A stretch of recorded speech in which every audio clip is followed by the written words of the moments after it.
Hey everybody, I'm coming to you from my backyard. This is Jenny and Mary Kate's Playhouse.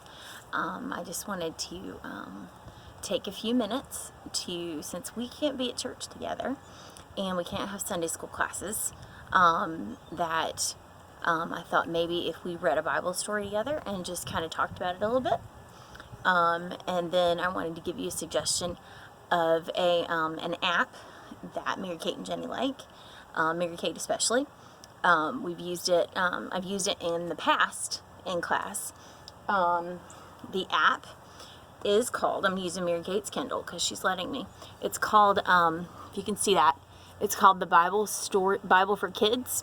It's got this little guy, he's the little Jesus animation that they have for it. It has lots of Bible stories on it. And they're interactive, so you can listen to it out loud, you can just read it, there's options of ways to do it, and they tell different stories and they're interactive, and you touch little things on the pictures and it tells you, asks questions about the stories, and they can earn little points and things like that, but it's a good way for them to still be seeing Bible stories, and it's interactive and it's kind of fun. Sometimes there's little silly things in the pictures that'll jump around and stuff like that, and the kids like that. But we've done that in class before, years ago in the past when we've done this. So I chose a Bible story to read with you guys for today. And it's from the Jesus Storybook Bible. I don't know if you have this at home. We've had this one forever. I've used it in class when we did the Walls of Jericho. And it breaks the Bible stories down and makes them a little bit easier to understand. So I chose a story called The Captain of the Storm. And it is from Mark 4, or it is from Matthew 8. So this is in the New Testament. This is Jesus and the disciples. And I'm going to do my best to read it and hold it up so you can see the pictures at the same time and read it. We'll see how we do. All right. The sun was going down. The air was warm and still. "Let's go across the lake," Jesus said to his friends. Jesus had been helping people all day, and now he was tired. So they left the crowds at the shore and set out for us on a small fishing boat. Jesus climbed into the boat to take a nap. As soon as his head touched the pillow, he fell fast asleep.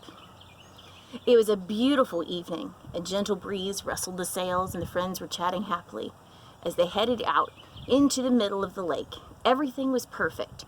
Just right for a quiet sail. You see Jesus is sleeping right there on the boat. They were only about halfway across when out of nowhere, whirling winds swept across the lake, fierce and strong like a hurricane. A blinding flash of lightning lit up the sky. Thunder roared right overhead. The storm blew in the water into the towering waves that hurled the little boat up, and then sent it hurling, crashing back, down. The fishing boat was blown and buffeted and tossed and turned back and forth and up and down and left and right and round, and in the middle of the storm, Jesus was sleeping.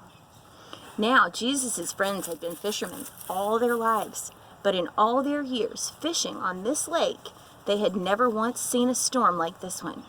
No matter how hard they struggled with their ropes and sails, they could not control their boat. The storm was too big for them. But the storm wasn't too big for Jesus. "Help!" they screamed. "Wake up! Quick, Jesus!" Jesus opened his eyes. "Rescue us! Save us!" they shrieked. "Don't you care?"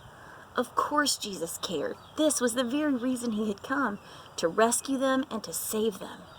Jesus stood up and spoke to the storm. "Hush," he said. That's all. And the strangest thing happened. The wind and the waves recognized Jesus' voice. They had heard it before, of course. It was the same voice that had made them in the very beginning. They listened to Jesus and they did what he said. Immediately the wind stopped and the water calmed down. It glittered innocently in the moonlight and lapped quietly against the side of the boat, as if nothing had happened. The little boat bobbed gently up and down. There was a deep stillness, and a great quiet all around. And then Jesus turned to his wind-torn friends. "Why were you scared?" he asked. "Did you forget who I am? Did you believe your fears instead of me?" Jesus' friends were quiet as the wind and the waves, and into their hearts came a different kind of storm. "What man is this?" they asked themselves anxiously. "Even the winds and the waves obey?" They said, because they didn't understand. They didn't realize yet that Jesus was the Son of God. Jesus' friends had been so afraid. They had only seen the big waves. They had forgotten that if Jesus was with them, they had nothing to be afraid of, no matter how small their boat or how big the storm. And that's the end of that one. So I thought that story was very poignant for what we're going through right now. It's scary. We're all at home. We can't go to school. Mom and Dad want to keep us safe. But God is looking out for you, and he's keeping you safe. We will get through this. I love you all, and I miss you very much. Take care of yourselves, and keep washing your hands. Keep them good and clean. Do what your mom and dad say. And I will send you another video on Wednesday. We'll do our class. And we're moving on through the Easter story on Wednesday, so be prepared for that.